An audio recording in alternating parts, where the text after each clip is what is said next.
बोलो गुरुदेव भगवान की जय। प्यारे कृष्ण कन्हैया लाल की जय। श्रीमद् देवी भागवत महापुराण प्रथम खंड का पंचम स्कंध चल रहा है और 14 अध्याय पूरे हो चुके हैं। आज 15वां अध्याय। अथ पंचदशो अध्याय। विड़ालाख्य और अशीलोमा का रणभूमि में आना, देवी से उनका वार्तालाप और युद्ध तथा देवी द्वारा उनका वध। व्यास जी बोले, उस देवी ने चिक्षुराख्य तथा ताम्र का वध कर दिया। यह सुनकर महिषासुर को बड़ा विस्मय हुआ। अब उसने विशाल सेना से युक्त शस्त्र अस्त्र लिए हुए तथा कवच धारण किए हुए अशीलोमा, विड़ालाख्य आदि प्रमुख युद्धोन्मत्त तथा महाबली दैत्यों को भगवती का वध करने के लिए भेजा। वहाँ पर उन्होंने सिंह के ऊपर विराजमान 18 भुजाओं से सुशोभित खड्ग तथा ढाल धारण की हुई दिव्य स्वरूप वाली भगवती को देखा। तब अशीलोमा दैत्यों के वध के लिए उद्यत देवी के पास जाकर विनयावनत होकर शांतिपूर्वक उनसे हंसते हुए कहने लगा। अशीलोमा बोला, हे देवी, सच्ची बात बताइए, आप यहाँ किस प्रयोजन से आई हैं? हे सुंदरी, इस निरपराध दैत्यों को आप क्यों मार रही हैं? इन निरपराध दैत्यों को आप क्यों मार रही हैं? इसका कारण बताइए। मैं अभी आपके साथ संधि करने को तैयार हूँ। हे बरारोहे, सुवर्ण, मणि, रत्न और अच्छे अच्छे पात्र जो भी आप चाहते हैं उन्हें लेकर यहाँ से शीघ्र चले जाइए। आप युद्ध की इच्छुक क्यों हैं? महात्मा पुरुष कहते हैं कि युद्ध दुख तथा संताप को बढ़ाने वाला और संपूर्ण सुखों का विघातक होता है। मुझे महान आश्चर्य हो रहा है कि पुष्प का भी आघात न सह सकने के वाले अपने अत्यंत सुकोमल शरीर में आप शस्त्रों के आघात सहने के लिए क्यों तैयार हैं?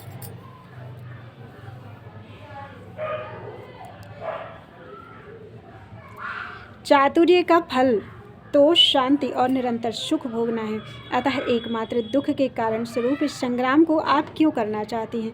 इस संसार में सुख ग्रहण करना चाहिए और दुख का परित्याग करना चाहिए। यही सर्वमान्य नियम है।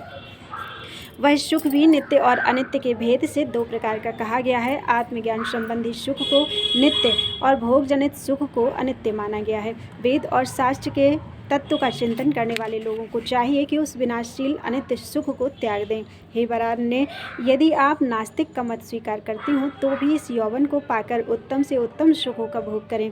हे कृशोदरी, हे भामिनी, यदि परलोक के विषय में आपको संदेह हो तो इस पृथ्वी पर ही सदाचार पूर्वक रहती हुई स्वर्गीय सुख प्राप्त करने में सदा तत्पर रहें।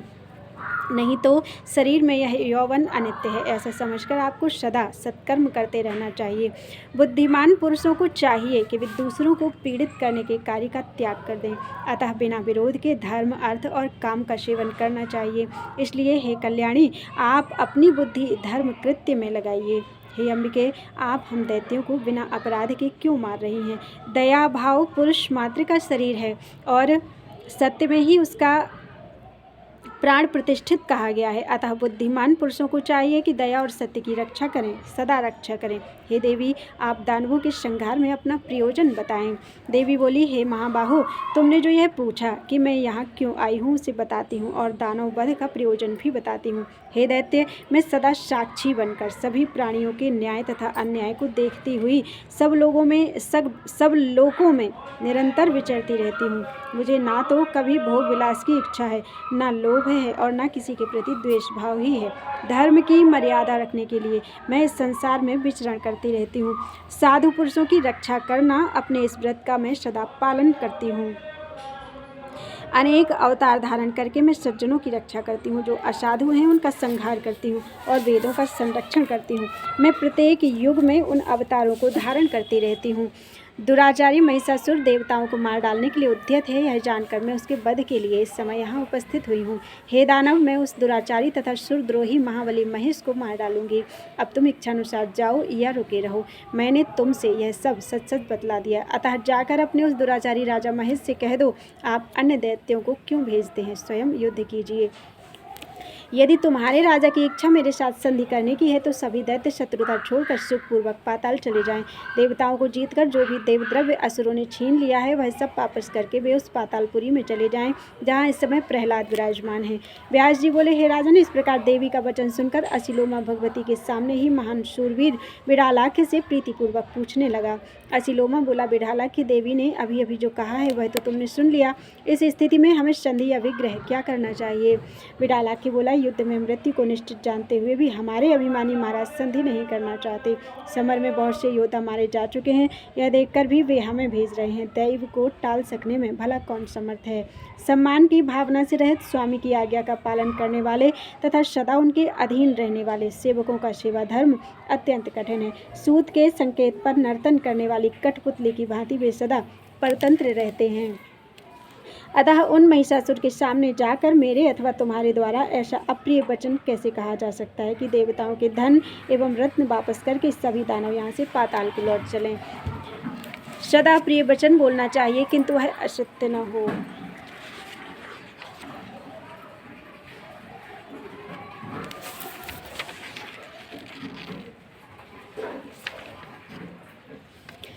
सदा प्रिय वचन बोलना चाहिए, किंतु वह असत्य न हो। वचन हितकारक तथा प्रिय होना चाहिए। यदि वचन सत्य होने पर भी प्रिय न हो तो ऐसी दशा में बुद्धिमान मनुष्यों के लिए मौन ही श्रेष्ठ होता है। नीति शास्त्र का कथन है कि वीर महापुरुषों को चाहिए कि वे मिथ्या वचनों द्वारा राजा को धोखे में न डालें।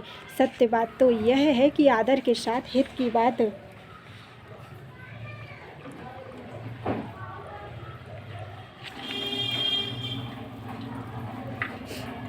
सत्य बात तो यह है कि आदर के साथ हित की बात कहने अथवा पूछने के लिए हम लोगों को वहां नहीं चलना चाहिए। वहां जाने पर राजा महिषासुर कोपाविष्ट हो जाएंगे। यह विचार कर अब हम लोगों को यहाँ युद्ध ही करना चाहिए। जहाँ प्राण का संशय हो वहाँ स्वामी के कार्य को मुख्य मानकर मृत्यु को तृण सदृश समझना चाहिए। व्यास जी बोले, इस प्रकार विचार करके वे दोनों वीर युद्ध के लिए तत्पर हो गए और कवच धारण करके हाथों में धनुष बाण लेकर रथ पर आरूढ़ होकर देवी के सामने आ डटे। सर्वप्रथम बिडालाखे ने देवी के ऊपर 7 बाण चलाए। अस्त्र चलाने में अत्यंत निपुण असीलोमा दूर जाकर दर्शक के रूप में खड़ा हो गया।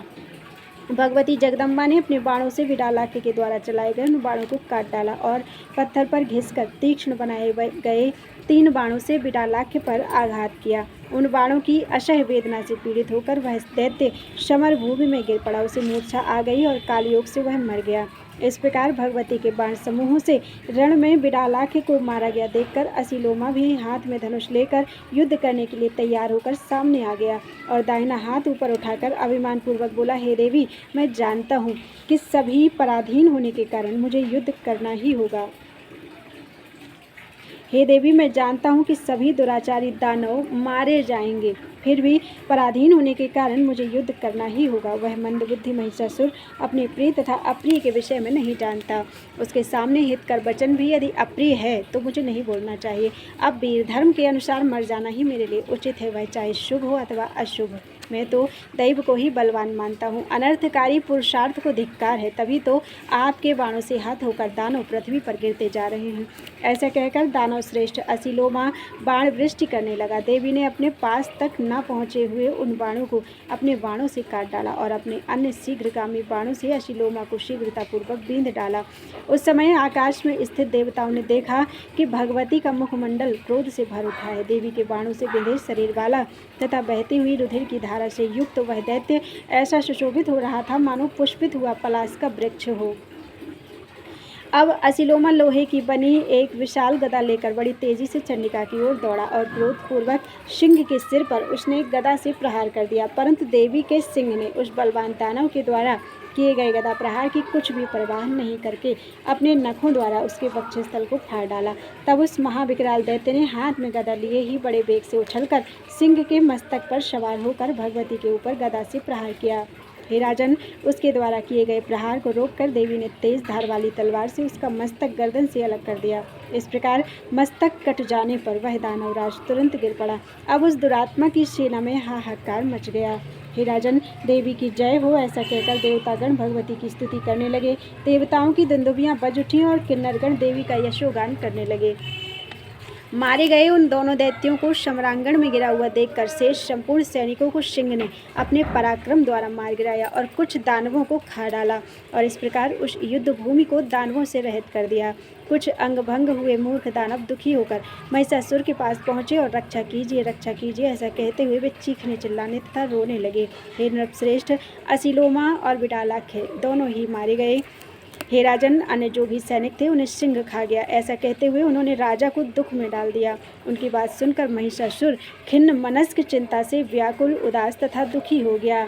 इति श्रीमद्देवी भागवते महापुराणे अष्टादशसहस्रयां संहितायां पंचम स्कंधे असिलोम बिडालाख्य वधवर्णनम नाम पंचदशो अध्यायः।